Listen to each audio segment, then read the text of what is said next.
সময় শ্রাবণের এক রাত, জায়গা ডোবারপাড়া গ্রামের মাঝখানে মুক্তা দিদির চায়ের দোকান।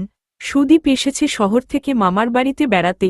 সে দোকানে বসে বলল, এই রকম রাতে যদি একটা ভূতের গল্প হয়, জমে যাবে।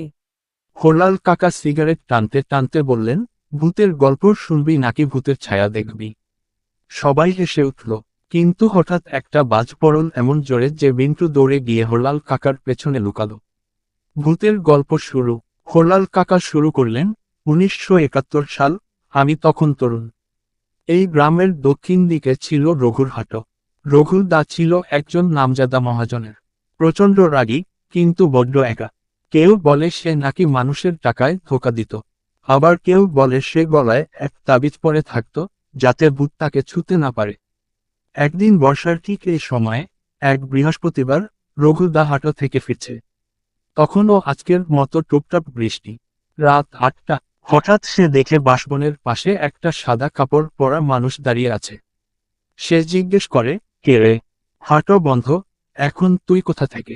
কেউ উত্তর দিল না। রঘুদা তখন রেগে গিয়ে হাতের লাঠি তুলল, কিন্তু সে লাঠি মারার আগেই সেই লোকটা আকাশের দিকে উঠে গেল। রঘুদার অদ্ভুত মৃত্যু। পরদিন সকালে গ্রামের লোকজন শুনল, রঘুদা তার খাটের নিচে গড়িয়ে পড়েছিল, মুখে কালো রঙের থুতু, চোখ খোলা, আর গলায় নেই সেই তাবিজটা। হরলাল কাকা বললেন, ওই দিন থেকে ওই বাঁশবনের পাশে কেউ রাত কাটায় না।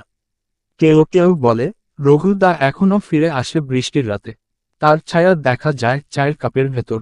বিন্টু কাঁপতে কাঁপতে বলে, এখন যদি দেখি কাপের ভেতর মুখ, আমি চা খাওয়া ছেড়ে দেব।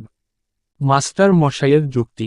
মাস্টার মশাই বলেন, ভূত বলে কিছু হয় না, সবই মানুষের মনগড়া কল্পনা। সুদীপ বলল, তাহলে চলুন সবাই মিলে আজ রাতে ওই বাঁশবনের পাশে গিয়ে গল্প করি। হরলাল কাকা বললেন, যাবে, তবে আগে চা শেষ কর। রাত্রি অভিযান। সবাই মিলে 5 জন, সুদীপ, বিন্টু, হরলাল কাকা, মাস্টার মশাই ও মুক্তা দিদি, এক ছাতা নিয়ে হাঁটতে শুরু করল বাঁশবনের দিকে। বাঁশের পাতায় বৃষ্টির শব্দ, মাঝে মাঝে খেকশিয়ালের ডাক। বিন্টু ভয় পেয়ে বলল, আমি ঘরে থাকতে পারতাম।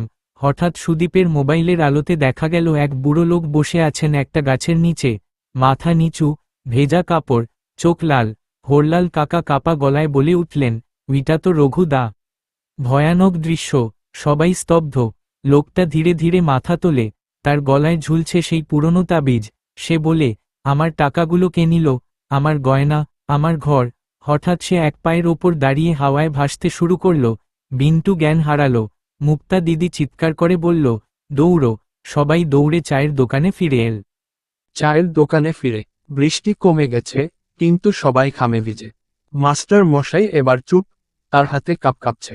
সুদীপ বলে, তাহলে মাস্টার মশাই, ভূত বলে কিছু নেই? তিনি ধীরে বলে, আছে কি নেই জানি না, তবে এই কাপে আমি দেখেছি আমার নিজের মুখের পাশে এক জোড়া লাল চোখ। শেষের তীর, শেষ মুহূর্ত। হরলাল কাকা হাসলেন, এই বৃষ্টি, এই কাপ, আর এই গ্রাম, সব মিলে ভূতকে টেনে আনে। এই আড্ডা আজীবন মনে রাখবি রে। সুদীপ চায়ের শেষ চুমুক দিয়ে বলে, এই গল্পটা আমি ইউটিউবে বানাবো, বৃষ্টির রাতে চায়ের আড্ডায় ভূতের গল্প। মাস্টার মশাই চুপ করে বসে থাকেন।